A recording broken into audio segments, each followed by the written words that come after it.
Hey, it's Catherine from CatherinePluler.com. When I am stamping and making cards, I make a lot of mistakes. And sometimes I share them with you and sometimes I don't. And when I do share them with you, I hope that you can learn from the mistakes I make. And today's card, there was a big boo-boo that maybe the most epic, biggest boo-boo of my stamping career ever, and I thought you'd get a chuckle out of it. I'm participating in the Go Stamping Challenge at Stamp Nation, and I'm using Tim Holtz Distress Paint in white.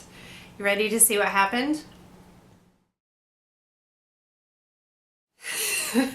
The mistake that I made was squeezing this bottle. So when you take the lid off, you can see there's a dauber top on it. And to get it started, I was shaking it. There's a little, you can hear there's a little ball in there. So I was shaking it and I was dabbing it and none of that white paint was coming out. So I started squeezing and squeezing a little more and squeezing a little more, and nothing was happening until poof, this whole top came flying off of the bottle and paint went everywhere, all in my hair. It took me like 3 showers to get all that paint out, all down the front of my shirt and my pants, all over the floor behind me and across the room on my computer. To say I had a hissy fit is putting it lightly. So I hope you can learn from my mistakes and not have distress paint all over your stamp room. So let's go to the stamp table and see how to use this the correct way.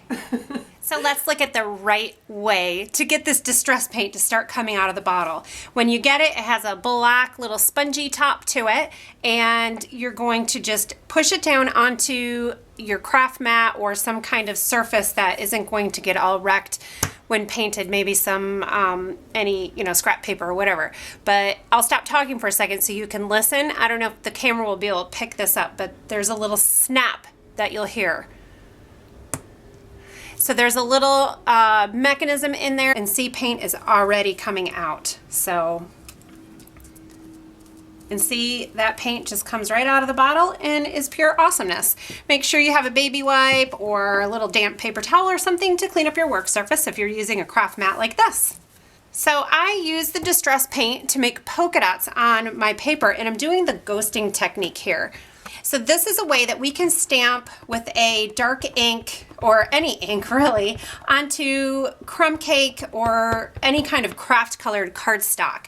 So I'm going to stamp my little heart right over top of the circle, and it's going to give me a really cool, unique look because part of that heart will be a different color because of that white craft ink or paint. If you don't have distress ink, you can always use a white ink pad. This is a craft pad by Stampin' Up, and it's a pigment ink, which is like a paint, and it's a great ink to use for this technique also. So we'll just stamp our hearts here. This would be a great Valentine's card, or if you want to change out and not do hearts, you want to do butterflies or flowers or other little circle images, of course you can do that and use the same layout. Now I have a strip of vellum that I have used black embossing powder, and I've embossed my sentiment on there. It's from the Perfect Pennant stamp set, which I'm really enjoying using a lot lately, and that's where the heart came from also. And I'm going to take my vellum piece and add it to the front, and then I'm just going to wrap it around the back.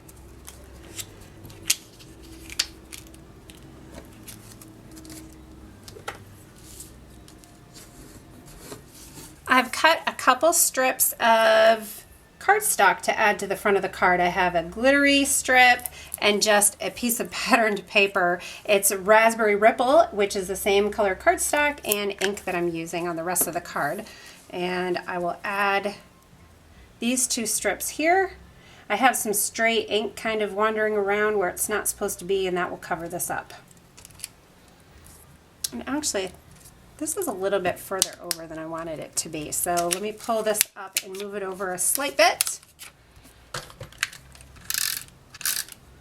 And I wanted to add some of this pom-pom trim from Pretty Pink Posh, and I think I better add it before I add those other 2 strips. I'm just going to add a little bit of this liquid glue right along the vellum, and then I'll lay the pom-pom trim right on that and adhere it. I'm going to trim off the ends here of this pom-pom trim, and then I'll be able to stick the ends, or stick that whole edge right under that vellum strip. So I'm going to use my bone folder to kind of tuck it underneath there. There we go. Now I will add these other strips. The glitter. Around Christmas time, I was completely obsessed with adding these glitter strips to my cards. It just adds a really fun touch. And I don't know if I want to butt it up or maybe leave a little room. I think I'll leave a little room.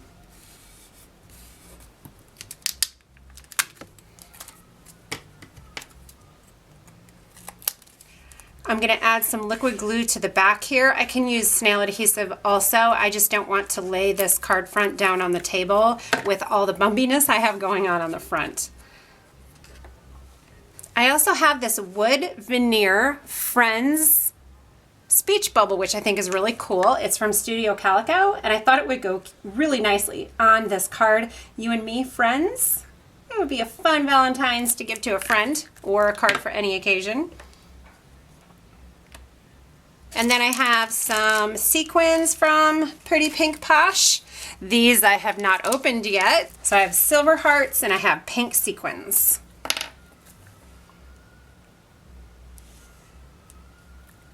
So I hope you guys enjoyed this tutorial today and can learn a few things from my mistakes when I'm paper crafting, and you enjoyed the process and can envision using this layout and some of these ideas on a card of your own. If you have not hopped on my email newsletter yet, you're going to want to do that because I send out 3 to 4 exclusive projects every month with great stamping ideas and also stuff that's going on in my world as far as promotions and events and things like that. So you'll always be on top of the latest and greatest. Thanks so much for stopping by, and let me know if you have any questions. Happy stamping!